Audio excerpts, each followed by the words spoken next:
So it's my absolute pleasure now to introduce John Whaanga, who's currently the Deputy Director General of Māori Health at the Ministry of Health. The Māori Health Directorate has an explicit focus on the Crown's treaty obligations to protect and improve Māori health outcomes by providing strategic advice and guidance on Māori health improvement in a collaborative and integrated manner across the Ministry and the sector. John is affiliated with Ngāti Rakai Paka, Ngāti Kahununu, Ngāti Rongomai Wahine, and please feel free to correct my pronunciation. In 2018, John was acknowledged in Parliament for his work in successfully negotiating a $100 million treaty of Waitangi settlement for Ngā iwi me Ngā hapu o te rohi o te Wairoa. And this was the culmination of over 30 years' work. Now, I've heard it from some of his team members that from an early age, John was identified by his iwi for his leadership potential, and that was in that setting quite unusual. And I think it's just absolutely our privilege and of benefit to us all to have somebody of his calibre and mana with us here today, but also working with us and guiding this mahi in the ministry. Welcome, John.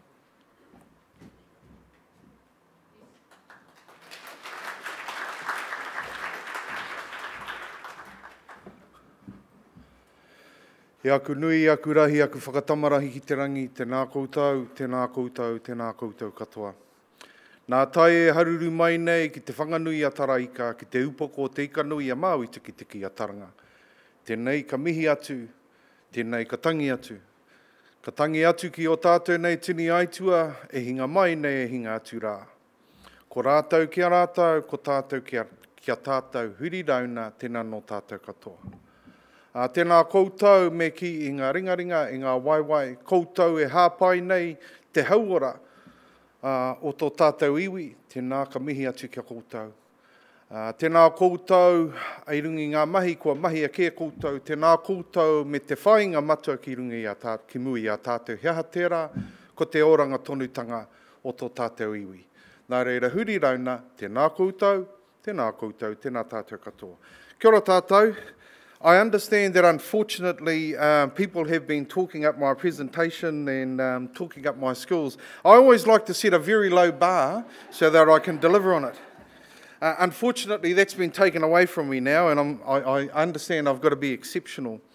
Actually, I wanted to share with you as a way to engage in what you're working on, a journey that the ministry's been on for about the last year.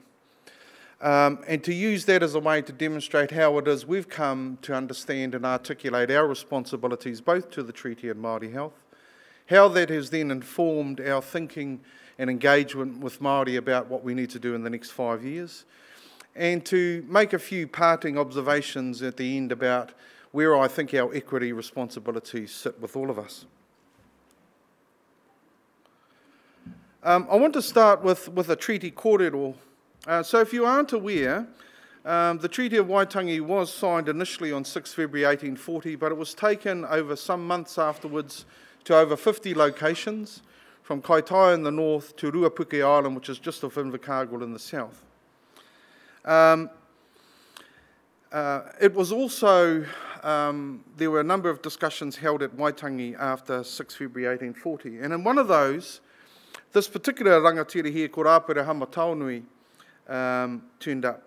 And Āpirahama was a matikite. Āpirahama had the ability to see things in the future.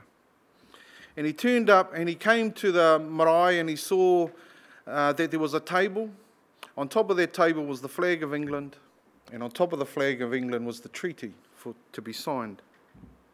And he said these words, "I ngā rangatira whakarongo mai, kaua e uwhia te tiriti te kahu o ingarangi, engari kia maua no ki taua ke kahu, te kahu kiwi o Aotearoa nei. Distinguished rangatira, do not place the treaty on the flag of England, but instead hold fast to your own symbol, the kiwi feathered cloak of this country, of Aotearoa." And I've always thought that amongst other things, what Āpirahama was reminding people of right from the outset is that the treaty relationship is an Aotearoa relationship. It is a relationship that will flourish and grow here. It is a relationship that needs to be framed and guided by Aotearoa and by what is important to us here. It was also a reminder that there were already symbols from his perspective that we should be recognising that we're grounded and based in Aotearoa.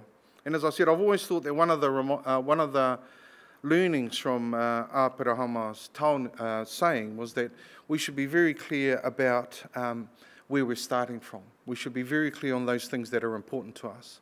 And we should also be very clear in the context of the treaty relationship, that the treaty will flourish or not here.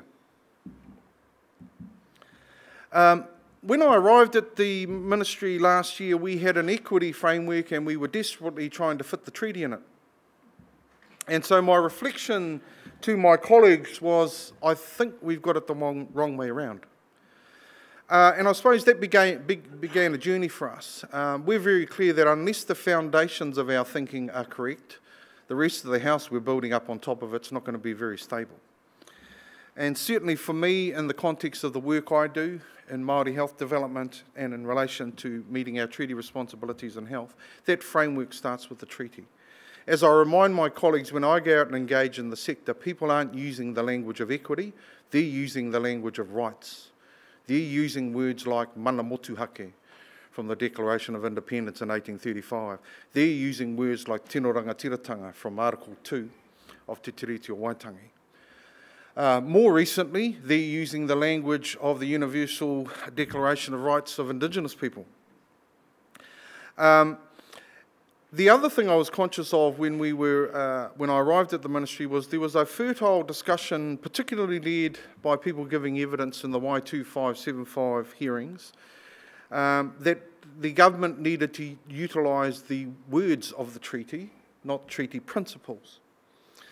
And so with that kind of backdrop of thinking, we really wanted to articulate and be very clear about where our treaty responsibilities lie in utilising Te Tiriti. Now, if you're not aware, the treaty is written in 2 languages, and from all the stuff I've read in treaty jurisprudence in the last 35 years, everyone agrees that the language versions do not say the same things. Both language versions are recognised by government. You may not be aware that actually the treaty only found its way into legislation in 1975. 1975 was the year they introduced the Treaty of Waitangi Act, which established the Waitangi Tribunal, who were given the task of determining whether or not treaty breaches had been committed by the government, and also given the task of then articulating what those treaty principles. The language of principles was used deliberately, with a recognition that the treaty is an ongoing document. It's not a fossil. It's not a document that was written in a certain way in 1840 and that's the way it stays. It was about an ongoing relationship. And in fact, when you go through and look at the treaty text, it makes it quite clear in the preamble that there was a context there. I think the other point I feel obliged to make is when you look at the treaty in international terms, and particularly in terms of the principle of contra preferentum, preference is always given to the language version of the treaty of those who did not draft the treaty document. So we have documents that are signed between Indigenous peoples and often European governments. In international law, you give, if there are 2 language versions, you give preference to the language version of those who did not craft the treaty document. So in international terms, we would tend to give weight to the Māori language version. Suffice to say that in the current legislation, we are required to recognise both the English language and the Māori language version. But as I said, I feel obliged to say that I haven't read anyone say that they say the same thing. We tend to have arguments over the extent of the difference. So we have 2 language versions, they say different things. So if we utilise the treaty language, I think often we forget the treaty preamble, which really sets the context. And in the context of what we're doing in Māori health, setting that strategic horizon or pai ora. And it really talks about the desire to make sure that the parties to the treaty would be able to flourish in peace and good order. So very early on, the treaty context was about an ability for the parties to the treaty to be successful, to be able to develop and to be able to work with each other. In terms of the articles of the treaty, in summary, a focus under Article 1 on the concept of governorship, or kāwanatanga. For those of you who aren't familiar, kāwanatanga is not a traditional Māori term. It's what we call a transliteration. A transliteration is where we take something in one language and we make it sound like something in another. So the transliteration you may be familiar with, that you may hear every day, is the transliteration of morning or morena. I haven't translated morning, I've made it sound Māori. If you look at my name in Māori, Hone, it's not a translation of John, which apparently means something like blessed by God in Hebrew, if you go back to the source, but it's actually a transliteration of that. So kāwanatanga is a transliteration of the term governance, that there was a responsibility on the government to govern. Tino rangatiratanga, the full and undisturbed exercise of chieftainship. So before we even go further in the treaty arrangement, you can see that if we've got Article 1 of the English language version saying there's been a cession of sovereignty, and Article 2 of the Māori language version saying chiefs retain the ability to have full and undisturbed exercise of chieftainship, you don't have to be a rocket scientist to see that at some point along the treaty journey there was going to be a bit of a clash there about where those roles intersected, overlapped, and in some cases worked against each other. Ōrite-tanga, the focus on equity and equality, the focus on making sure that all citizens in Aotearoa had the opportunity to grow and develop fairly. You may not be familiar with the term declaration. There's often, the term people use is that there's a fourth article of the treaty. So you may have heard that. In the discussions around the treaty signings at Waitangi, some days after the initial signing, a group came from Hokianga with a French Catholic bishop called Bishop Pompalia. And in the middle of their discussion with Hobson, they raised the issue of religious freedom. And so the missionaries quickly met with Hobson and they crafted a declaration, a statement, only written in the Māori language, that was read out at the time the treaty was read out. If you're not aware, in every destination, the treaty was read out. Primarily the discussion was an oral discussion, and those rangatira listened to what was read out to them. So at that particular meeting, a declaration was read out, and that declaration in the Māori language said, we protect the Anglicans, obviously they're British, we'll start with that. We will protect the Wesleyans, we'll protect the Roman Catholics, so it gives you some idea of the denominations in country at that stage. And it also said in the Māori language, we will protect Ngāri Tinga Māori. Ngāri Tinga Māori are not only Māori spiritual and religious views, but they are the thinking, the philosophy, the worldview that sits behind it.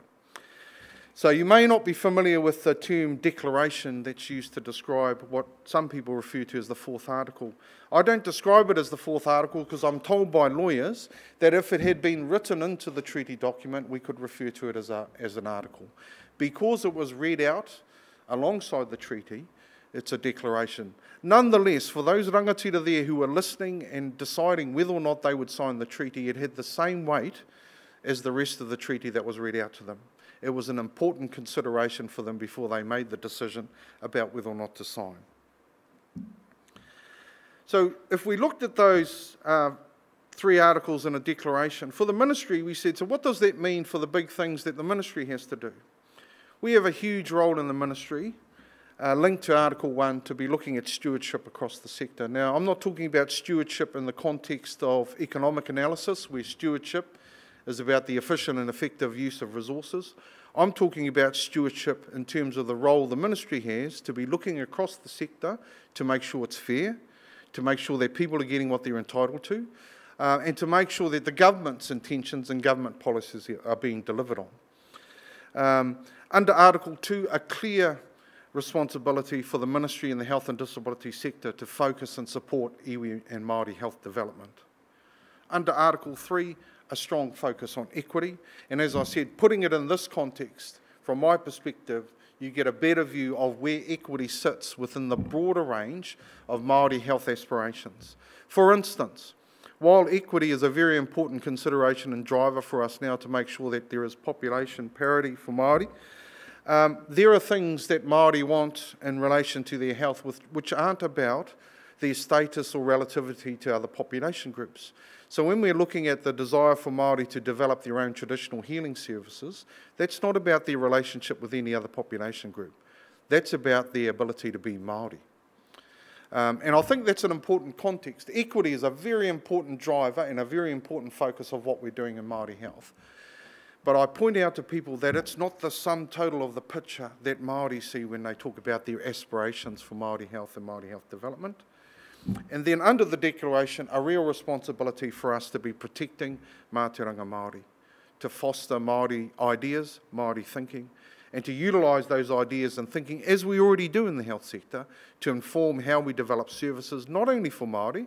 I think increasingly, non-Māori are receptive to services that are framed in a kaupapa Māori setting. And I think it's wrong for us to somehow assume that kaupapa Māori ways of doing things, that Māori ways of doing things, only have the ability to support Māori. Increasingly, we have numbers of non-Māori who like the way kaupapa Māori services are delivered. It resonates with them. They like the approach. And I'm certainly someone who constantly advocates for the fact that there's a lot of learning for us in the way Māori do things, not just for how we respond to Māori preferences, but potentially for preferences of a wider set of New Zealanders.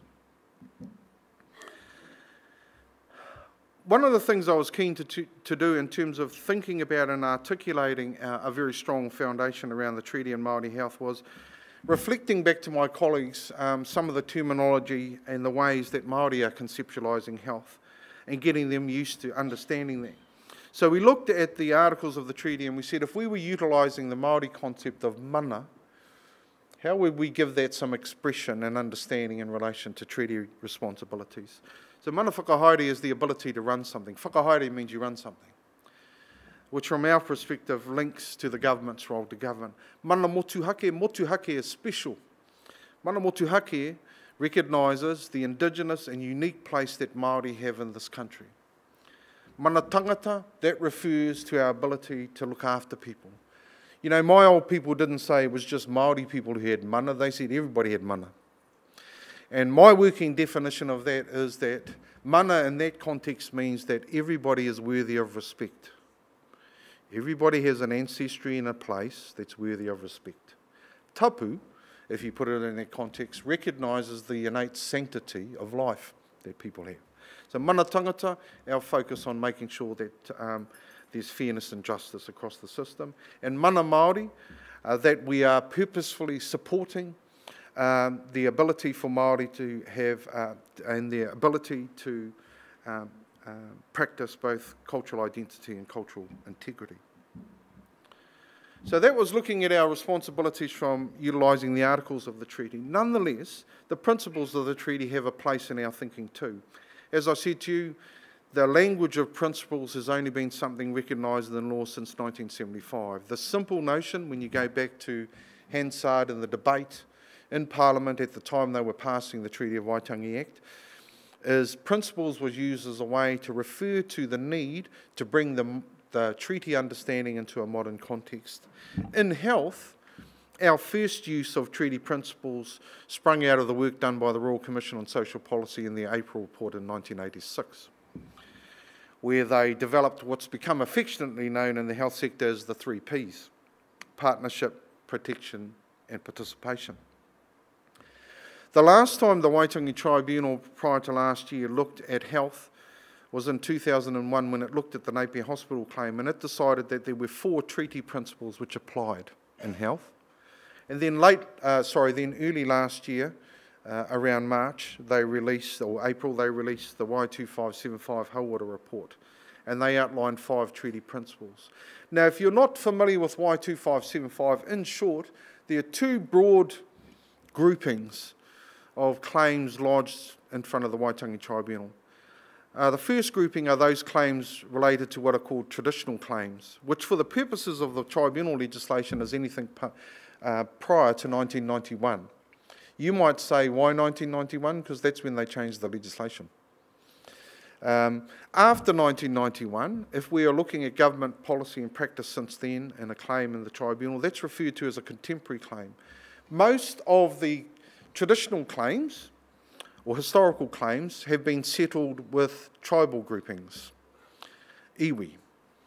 There have been some claims in the past, for instance, the Māori language, which weren't necessarily looking at traditional claims and iwi groupings or treaty settlements. But a lot of the focus to date has been on settling historical claims with iwi. There's a big set of claims which are taking us into the here and now, and those claims are about government practice, policy, and there are, by last count, somewhere between 1,500 to 2,000 claims relating to contemporary issues in front of government.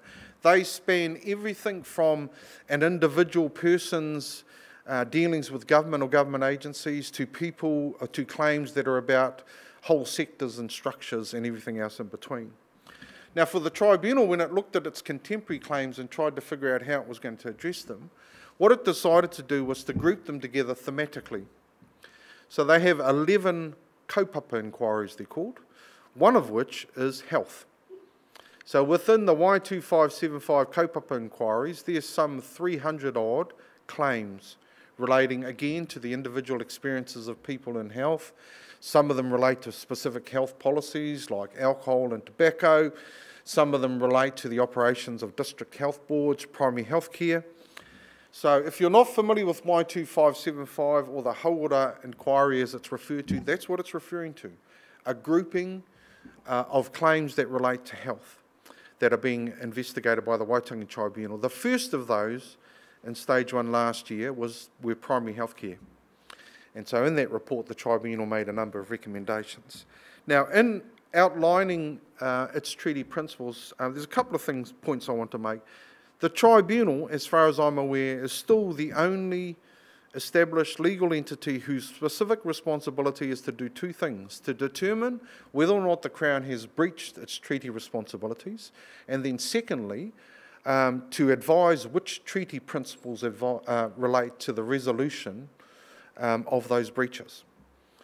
There seems to be a bit of, to use Trump speak, there seems to be a bit of fake news around that somehow the tribunal dabbles in these areas and it doesn't have a role. It has a legitimate role to do so. Its role is to determine what those principles are. Others have become involved mainly through court processes. So you have the Supreme Court, the Court of Appeal, the Privy Council in the past, for instance. They've all come into the area of defining and talking about and articulating what these treaty principles are. But that's off the back of, as I said, the tribunal going through and determining it as its function. Now, with regard to those 5 treaty principles, this is the exact wording out of the tribunal report. So the principle of tino rangatiratanga provides for Māori self-determination and mana motuhake in the design, delivery and monitoring of health and disability services. The principle of partnership, which requires the Crown and Māori to work in partnership in the governance, design, delivery and monitoring of health and disability services. Māori must be co-designers with the Crown of the health and disability system for Māori. The principle of active protection, which requires the Crown to act to the fullest extent practicable to achieve equitable health outcomes for Māori. This includes ensuring that its agents and its treaty partner are well informed on the extent and nature of both Māori health outcomes and efforts to achieve Māori health equity. The principle of options, which requires the Crown to provide for and properly resource kaupapa Māori health and disability services. Furthermore, the Crown is obliged to ensure that all health and disability services are provided in a culturally appropriate way that recognises and supports the expression of Hauora Māori models of care. Finally, the principle of equity, which requires the Crown to commit to achieving equitable health outcomes for Māori. So so I've started with the foundation for our understanding of our Māori health responsibilities in the ministry, and that started with the treaty. Alongside that, we have an existing Māori health strategy, he koro ai oranga. That strategy was refreshed in 2014, and at its apex, it has a number of key considerations. First of all, the principle of pai ora, that we should be looking forward to see what that is, what that destination is that we're aiming for in terms of healthy futures for Māori. Underneath it come together 3 key elements. The need for us to focus on whānau ora, healthy families and healthy collectives. the need for us to focus on mauri ora, the health of individuals, and also the need for us to focus on wai ora, which are healthy environments and those wider determinants of health. So he kora wai oranga has been in place for some time. What hasn't, and it was refreshed in 2014, it's been some years since there was an action plan linking to that 10-year strategy. And I want to spend a bit of time taking you through that. So if I looked at the overall framework of how we're capturing together our responsibilities, utilising the treaty and our understanding of the current Māori health policy, it sits around those areas. That there are clearly key roles for us that link to responsibilities under the treaty in terms of our role as a ministry in kaitiakitanga. That we need to be responsive and reflective on both the words of the treaty and its principles. And as I said, we should also be mindful that when we're engaging with Māori, often they are putting these responsibilities within the construct of mana. Linking to that, last year, the government agreed to a definition of equity. That definition of equity comes from work which I'm sure many of you are familiar with from out of the WHO. But as I said, the important thing about the equity construct and in terms of our treaty framework is that equity sits within a broader set of responsibilities that are Māori health and treaty responsibilities. It's a very important mechanism. It's certainly front and centre for this government. But as I said to you, not everything we're doing in Māori health development is about parity with another population group. Often we are working on those things because they are vital ingredients to the desire for Māori to continue to be Māori. So if I was trying to wrap up our treaty obligations in a single sentence, albeit a very long sentence, it would run something like this. Under Article 1, the Ministry of Health, as stewards and kaitiaki of the health and disability system, has, under Article 2, a responsibility to enable Māori to exercise their authority and, under Article 3, enable the health and disability system to achieve equity in health and wellness for Māori under the Ritinga Māori Declaration, ways that enable Māori to live and thrive as Māori.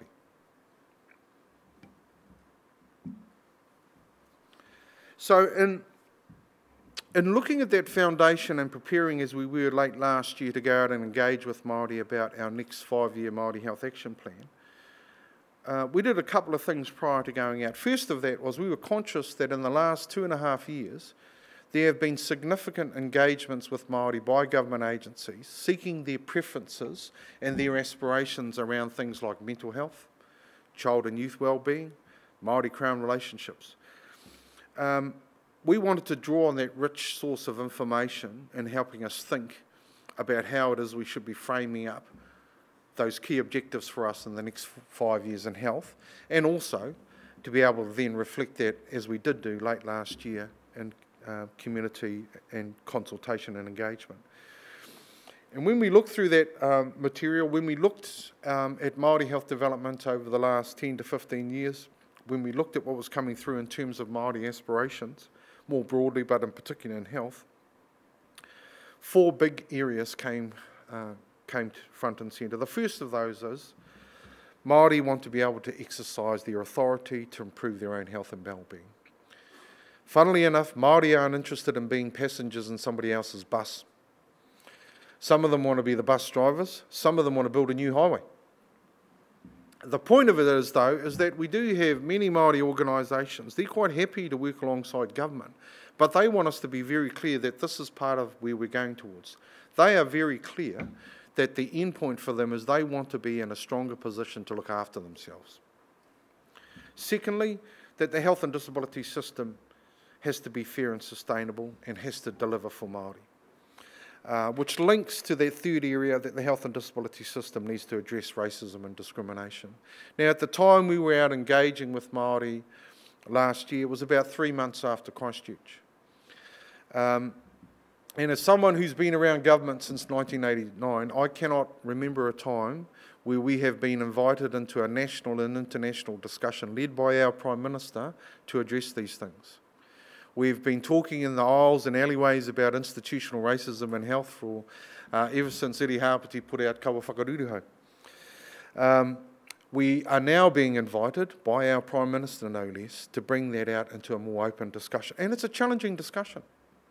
It's never going to be an easy discussion looking at it. What's also important is, from my perspective, is we have to call these things out by name. If there are things we can draw on, for instance, from feminism, the feminist revolution and sexism, until we started using those terms and calling out those things by name, we weren't starting a journey towards addressing them. The same applies for racism and discrimination. The other side of it, of course, is the same people we are challenging, or might be challenging around these things, are also the people we need to be engaged in helping to change the environment we work in. So it's a really challenging space. But as I said, from our perspective, and it's certainly something picked up by Māori, there is a front and centre discussion around racism and discrimination in this country. And there's an opportunity for us to advance, as a country, our thinking in response to those issues. The last area was a continual call from Māori that we need to include and protect mātauranga Māori. So that's Māori ways of thinking, Māori ways of doing things. They are influencing not only how we conceive health services, but how we design them, how we put them into practice, how we commission services. There's a very strong view from Māori that we still have some way to go, by we I mean government, in trusting Māori to be full partners in health and in their own development. So those were the four priority areas that we went out and tested and resonated with people as we looked at how we should frame up the Māori Health Action Plan. They were linked to 8 priority areas. For many of you who've been in the health and disability sector for some time, a number of these won't be new. We need to continue to focus on Māori provider development, or Māori service development, or Māori health development, as well as workforce. There's a continued need for us to be looking at cross-sectoral action. We've got a strong feature, particularly over the next 5 years, in how it is we build the evidence and insights that we need to drive some of the change and the quality and safety and performance and accountability that dovetails into that. These areas, again, were areas that we went out and tested with a number of parties, not only the public generally in terms of Māori consultation, but also with those we work with in the sector. You'll appreciate that the difficulty in Māori health is we can find 100 valid things we should be doing. But if we've only got the capacity and capability to do 10 of those things, then my view is you should make the hard call and pick the 10. You always got to be up for a challenge though, as I was challenged around why it is we pick these things, and there was a kōrero behind it. But we've tried to be deliberate and say, what is it we can achieve in the next 5 years with a bit of stretch? Because it does require us to stretch things. It's not about sitting comfortably. But we have tried not to fall into the trap of the past of trying to put so many things into a plan that there's no possibility that we're going to deliver on it. And that's not easy. And as I said, as we went out and engaged, people tested and challenged us around these things, which is their right. We should always have an answer for why it is we are proposing a particular priority.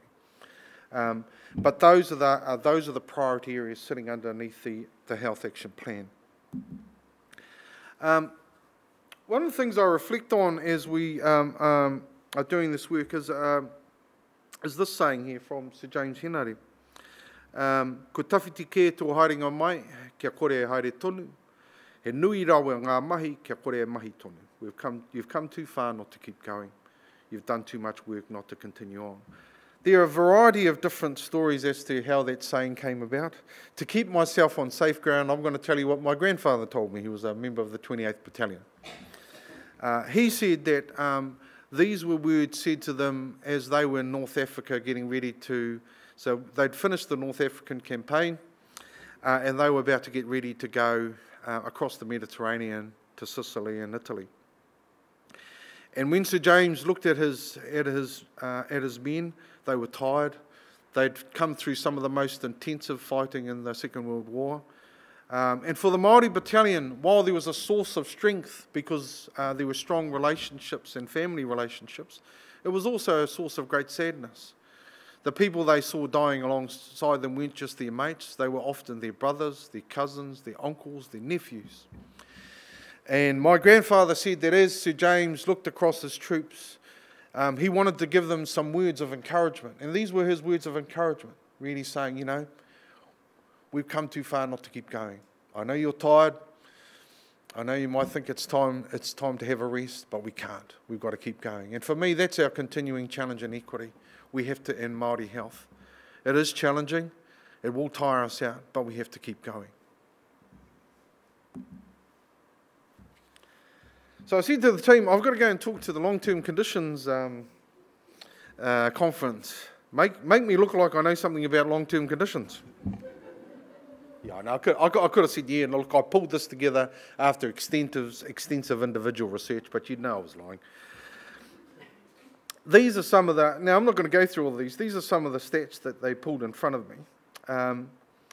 And I didn't really want to dwell a lot on that because I think the challenge in front of us and the evidence in front of us around these areas is quite clear. There are huge challenges for us. There are huge inequities. And so I'm going to take for granted that because you're all active in this field, you know that those inequities exist, and you know those inequities for Māori are substantial. And off the back of that, we all know collectively we have to do better. And doing better won't be more of the same. Doing better will be about changing the way we do things, challenging ourselves not to assume that more of the same will make a difference. Because largely, the research shows us that more of the same won't necessarily make a difference for Māori health and Māori health inequities. And so with that in mind, I'd rather talk about what I think it is we can do as collective. Now, I realise that not all of you are planners and funders. You'll see this is a presentation that I've used in a range of other areas, but I think there are some commonalities. First of all, I'm very strong in the belief that equity starts with ourselves and with our organisation. As I'm often challenged when I go out there by Māori, don't come out there and talk to us about what we should be doing, John, until you tidy up your own backyard. Ka pai tērā. Make sure my marai's clean before I go and comment on how clean someone else's is. Ka pai. But I do believe for all of us, equity starts with a personal agenda, with a personal approach and a personal commitment, and how we take that personal commitment into our professional responsibilities in our organisations. Secondly, that we all have a responsibility to champion equity.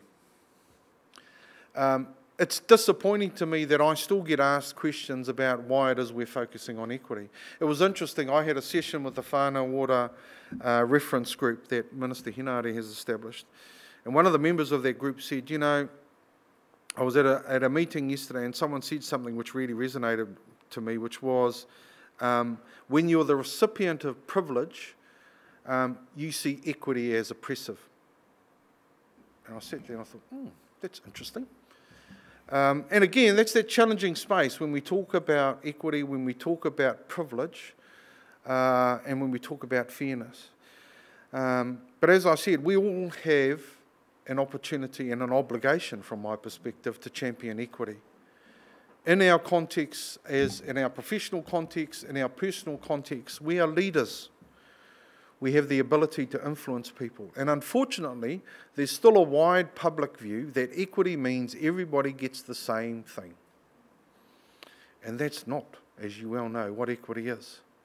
There's still a view that, you know, I get 3 things, somebody else gets 6 things, somehow, why is he, you know, somehow he's better off than I am, when in fact he might need more help than I do. And I think we all have a role to play in that.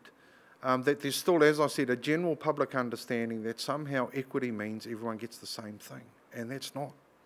And that's a big challenge for us in addressing Māori health and in addressing Pacific health and indeed addressing areas of inequity, is making that fundamental case that it's fine and proper for us to be treating people differently. Sometimes I wonder if the mechanism to do that is to stick with the more simple stories of where people face unfairness in the sector. I often say that rather than talk about equity, maybe the better thing to do is to show you those simple examples of where we are not treating people fairly. While we aspire to equity, while we would like our system to be fair and treat everyone the same, treat everyone properly and fairly and appropriately, that's not the case. Lastly, we have an opportunity to be equity exemplars. That there's an opportunity for us to demonstrate and show to a wider community and to a wider audience about equity and how equity can work. I think sitting alongside that, there's a lot of courage involved. I'm consciously reminded that challenging what we currently do, proposing do things differently requires courage. And some of you may know this, well, I call her a queer, an elderly woman, a woman called Maya Angelou, who died a number of years ago. Maya Angelou was someone who walked alongside Martin Luther King, Malcolm X, and whose speeches have always resonated with me because she reminded me of the nannies I grew up with. And one of the things she talked about, which really resonated with me, and I think is a strong message for all of us in equity, and that is courage is the most important of all virtues, because without it, no other virtue can be practiced consistently. So really, I encourage you to be courageous. I encourage you to stand up, and I encourage you to be an equity champion. I'll leave you with one final thought. This is a thought from a rangatira Mahia, which is the part of the country I'm from. So if you're not sure where that is, that's between Wairau and Gisborne. And Hikairo is the ancestor of Ngāti Hikairo, which is one of the hapu of Ngāti Rongomai Wahine. And he said, he mana ko te kaura e kore ai, you might wish for crayfish, but that isn't going to bring it to you. Kia ora tātou.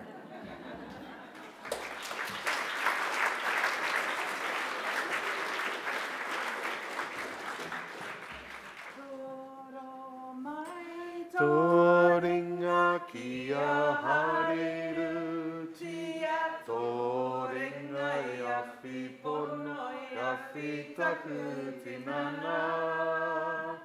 Aue te aroha ki a rātou.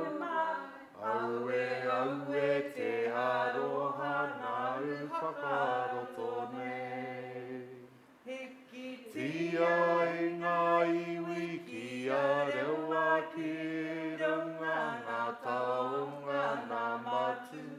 Kua riro ki te pō.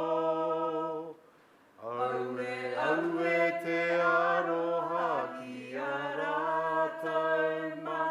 Aue te aroha nā whakaroto nei. Kia ora tātou e aku rangatira.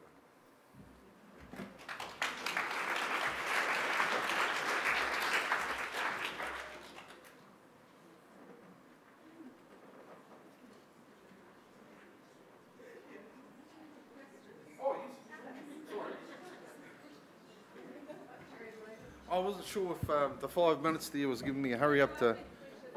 Kia ora tātou, happy to receive any questions, challenges, observations.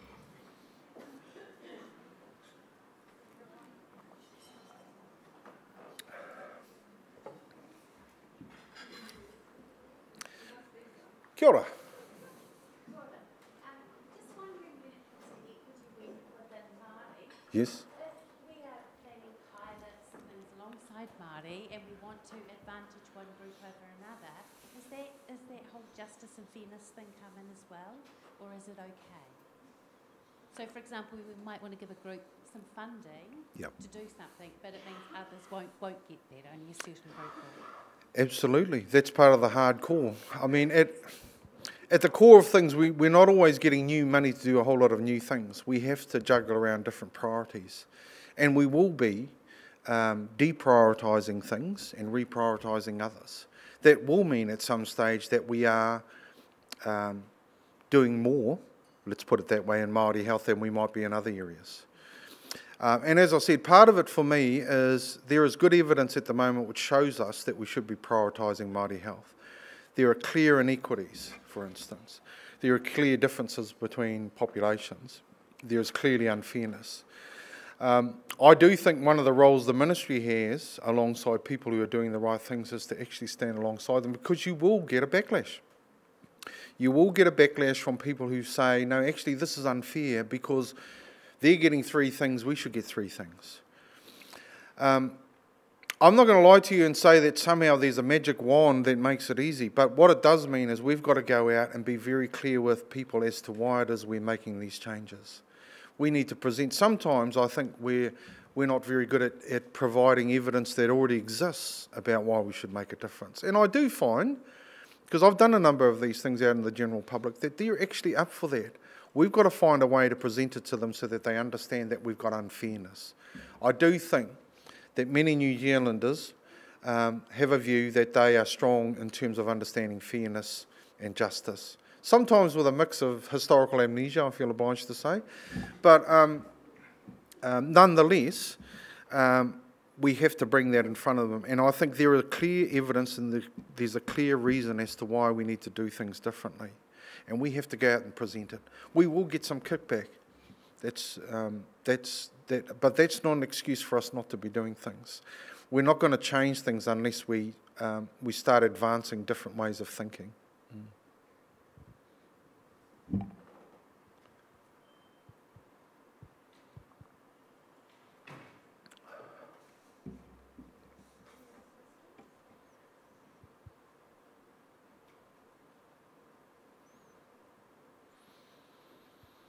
I'm always worried. I used to do a lot of public sector consultation. When it gets this quiet, you kind of look around for the ambush.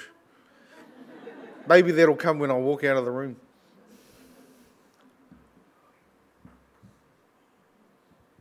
Kia ora.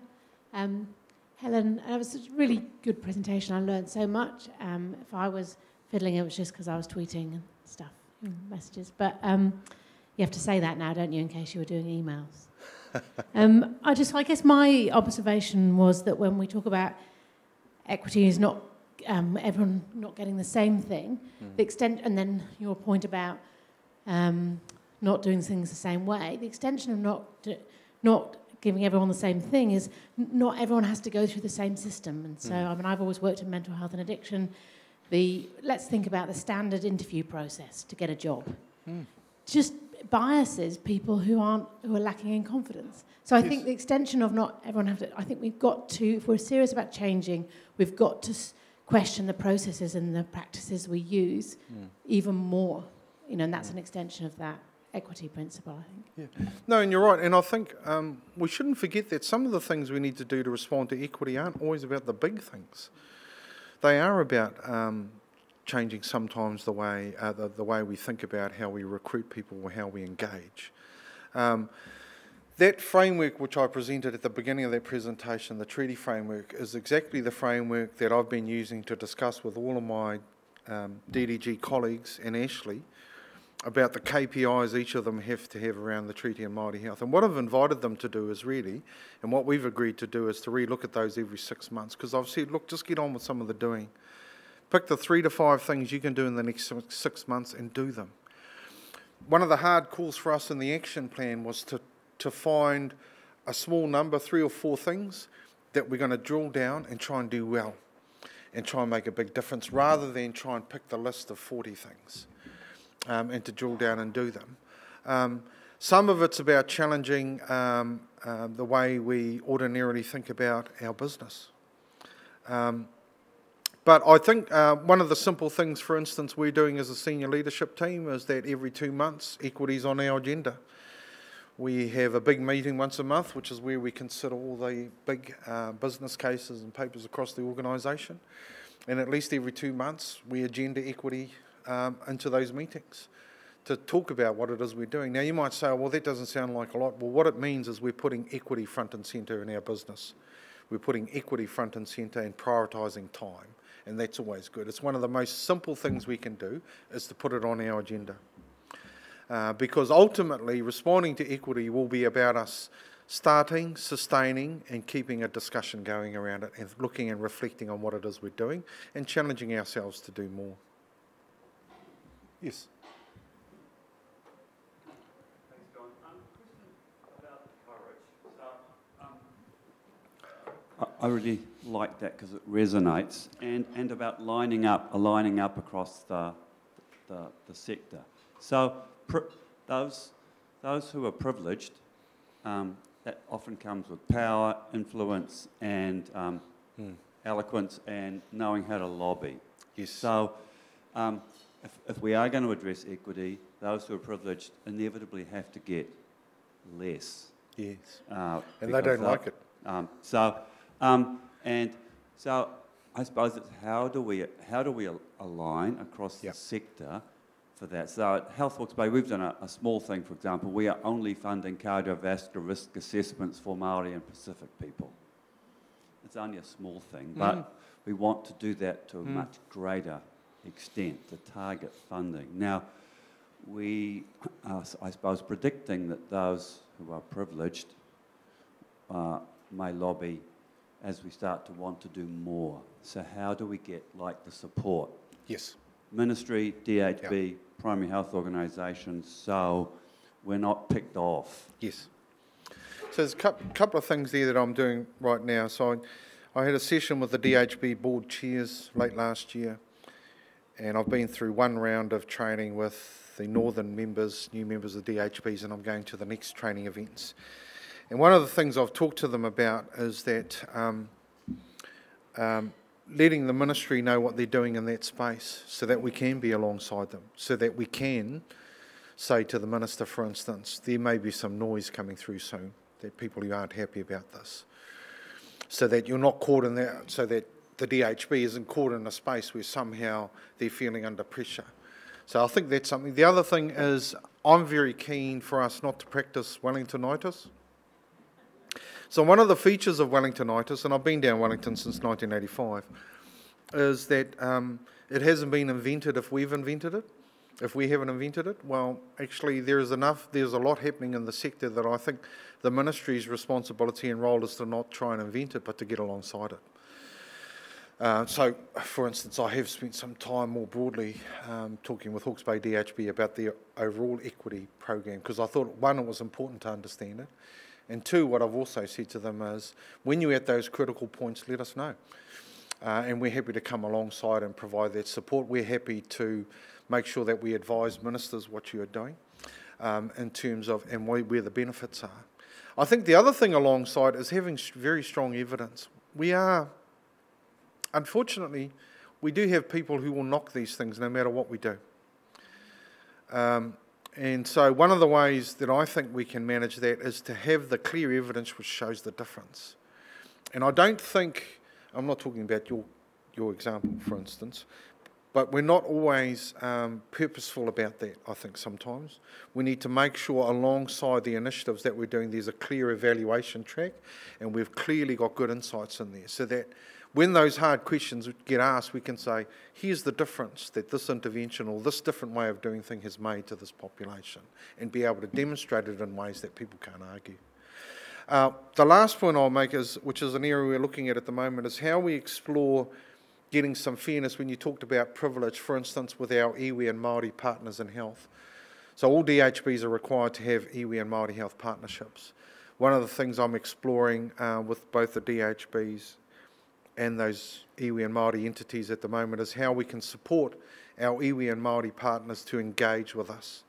What often happens is we have people who come and engage, they're very strong in understanding what their communities want, they know what the priorities are, they've got a good on-the-ground understanding of what's happening, and then they run into the monolith that is the New Zealand publicly funded health and disability system, and they run into a brick wall. And so a lot of that was engaging with them to say, actually, we put them in place to hold us to account, we have to help them be successful. Some of that is more, the kind of things they're looking for is a stronger understanding of the machinery of government, the DHB and government planning cycles, making sure they're clear on government policy, where the levers are that they might pull to influence things. So I think that's another area where we can actually quite directly try and address that power imbalance or that imbalance around privilege by actually investing, in that case, in those iwi and Māori entities or partnerships to be successful by helping them see the roadmap that is, as I said, the New Zealand health system.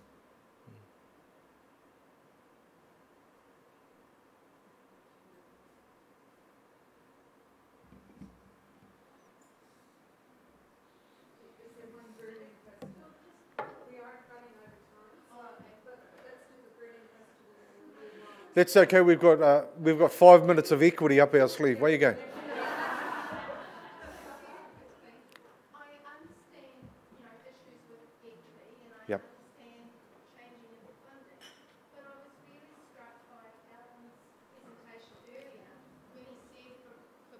care, that they're looking at reducing the gap. I really, really like that rather than talking about targets. Sure. Is there a move, do you think, that the ministry would say, let's look to reduce the gap to less than, you know, if it's 10% now, to get it under 8 and then get to under 5, then get to actually there's no gap?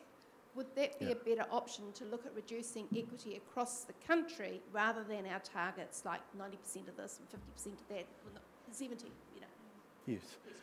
Yeah, I think rather than get into a debate around the kind of different terminology, sometimes there seems to be an avergence to using the terms target as opposed to measure. I think if I understand what you were talking about in terms of the ProCare presentation, I think what they've obviously done there is they've looked at their core business and they've said, here's what we can influence. And here's a way we can influence in a way that's meaningful. And I think there's not necessarily one single national prescription about how to do it. But I am a great believer that you start with this, with a broader understanding of those responsibilities, and you locate it against the business of the organisation. You know, for instance, I'm not interested in having a Māori health framework that sits up on a wall that's nice to look at. I want to see it in action. So, as I said, it's not so much, I'm not particularly fussed about what the terminology is, but I think we've got to frame our responsibilities in a way that makes sense in terms of performance, and then measure that performance and that performance change. And so in that case, if quantifying it by utilising that kind of gap analysis, that's fine. One of the things that I did reflect on, emotionally didn't do me any favours. Unfortunately, I was raised by nannies who allowed me to have an opinion. But I got asked about, you know, the government's focused on GP fees, for instance, and reducing GP fees, and as an equity focus. The thing I did reflect on as I was engaging people around that is that's not going to address disparities. And then I got asked, well, how do you address inequities and disparities? And I said, you have to address them directly. You can't address them indirectly.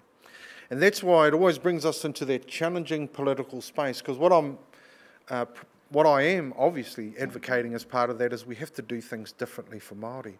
And that's still a big challenge in this country. I mean, I started in government 30 years ago and I thought we won the policy debate about doing something different for Māori, but it comes around in cycles.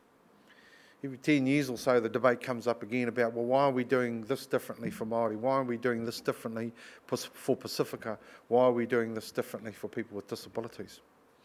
It's unfortunate, but it does come around. Yeah.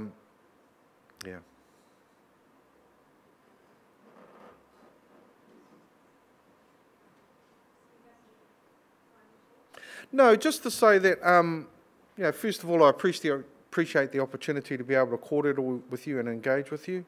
Certainly from my perspective and the perspective of my directorate, part of our role, hopefully, is to be of some assistance. I know that's questionable sometimes. People in the past wonder if the Ministry of Health can be of assistance. We'd like to be. And so with that in mind, I'm happy, and certainly my directorate's happy, if there are things we can do to support what you're doing. You know, we're in the business of equity. We're in the business of Māori health advancement, Māori health development.